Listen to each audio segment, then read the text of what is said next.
Waalaikumsalam warahmatullahi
berangkai-rangkai begitu hebat dan saya selalu mencoba menghafalnya karena ini di bagian akhir ayat 11 itu jelas-jelas diperuntukkan bagi mereka yang mau berkenan ingin masuk ke surga Firdaus, pewaris.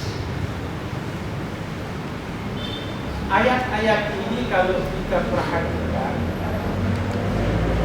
ada di sana terkandung makna ayat-ayat yang terkait dengan kesalehan individual, juga kesalehan sosial. Ayat-ayat yang berkaitan dengan kesalehan individual barangkali hari-hari ini tidak perlu kita banyak-banyak uraikan. Tapi saya mau masuk kepada ayat-ayat yang terkait dengan kesalehan sosial. Bapak-bapak, di ayat ketiga itu disebutkan mereka yang pertama-tama yang disebutkan, berbahagialah sesungguhnya, berbahagialah mereka-mereka yang beriman, yaitu orang-orang yang khusyuk di dalam sholatnya, dan orang-orang yang setelah khusyuk ya, orang-orang yang menjauhi perbuatan dan perkataan yang tiada berguna. kemudian orang-orang yang menunaikan zakat, kemudian orang-orang yang menjaga kehormatannya. Kalau di dalam Al-Quran itu lebih disebut menjaga atau memelihara kemaluannya. Orang-orang yang memelihara amanat-amanat dan janjinya. Kemudian orang-orang yang memelihara sembahyang atau sholatnya. Saya mau mengambil yang orang-orang yang menjauhi atau menjauhkan diri dari perbuatan dan perkataan yang sia-sia. Kemudian orang-orang yang memelihara amanah yang dipikirnya serta janjinya. Nah, Bapak-bapak yang saya hormati, tentang upaya kita di dalam kehidupan sehari-hari yang kaitannya dengan kesalinan sosial, maka ayat ini mengajarkan agar kita berhati-hati dengan perbuatan yang tidak berguna dan perkataan yang sia-sia itu. Terutama perkataan yang sia-sia ini. Dalam keseharian, cobalah kita mencoba introspeksi diri. Apakah kita memang orang-orang yang menjaga mulut kita? Kalau saya bicara perkataan, itu bukan saja yang keluar dari mulut, tapi yang keluar dari pikiran, kemudian ditulis dan mengacaukan kehidupan orang banyak. Ini juga termasuk perkataan orang yang seharusnya tidak sampai dikatakan.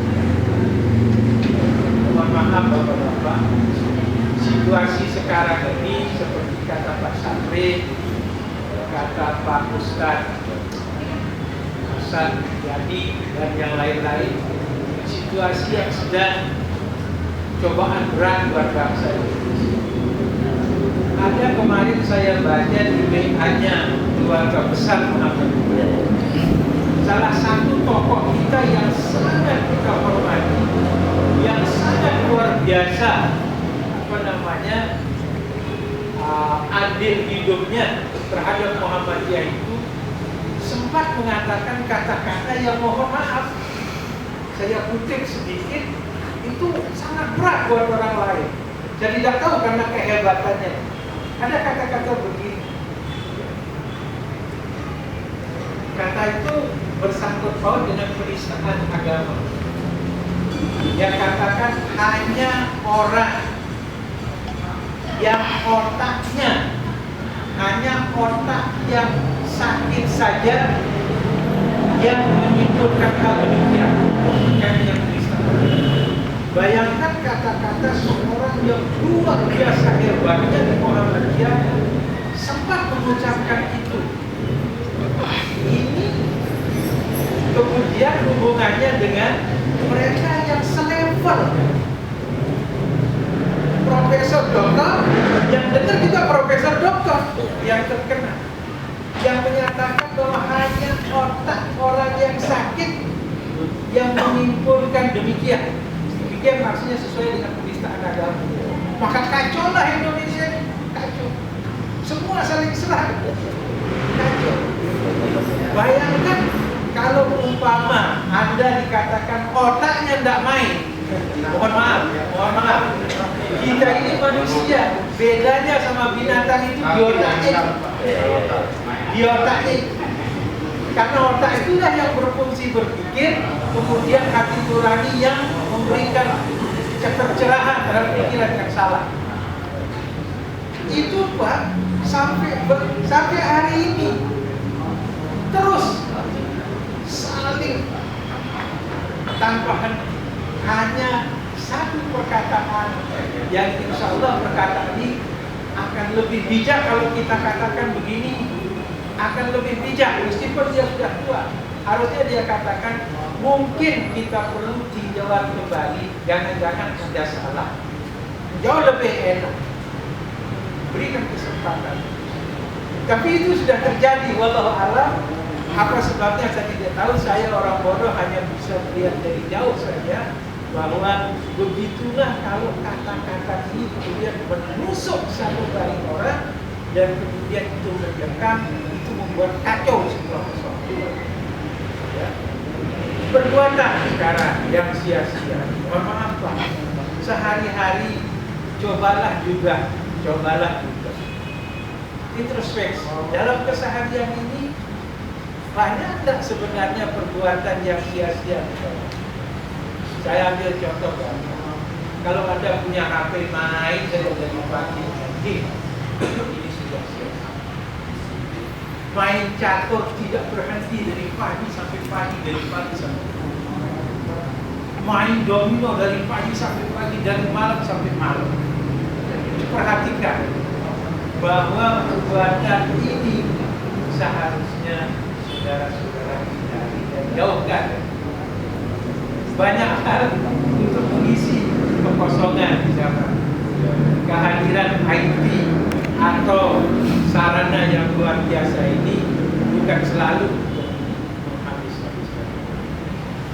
Kemudian berikutnya, orang-orang yang memelihara amanah. Mohon maaf Pak, ini pekerjaan mulia yang seringkali kita semua itu kurang memperhatikan dengan kesungguhan yang tinggi. Kalau memang pekerjaan diberikan pada seseorang sebagai tugas, itu adalah amanah. Ini kalau tidak dikerjakan dengan baik dan bertanggung jawab penuh, sesungguhnya kita tidak termasuk orang-orang. Berikut di sana disebutkan dan janji-janjinya. Mohon maaf Pak, janji ini penyakit hati. Meskipun sedikit yang namanya janji ini, mohon maaf Pak, itu mengikuti kita setiap hari. Kita katakan iya atau tidak iya. Kalau di Jawa ada istilah panggil. Bilang iya. Orang Lombok, mohon maaf, saya juga orang Lombok, jangan tersinggung. Kalau bilang hemat, itu bukan lemak besok pagi. Lemak bilang lemak lah. Lemak lawan lemak.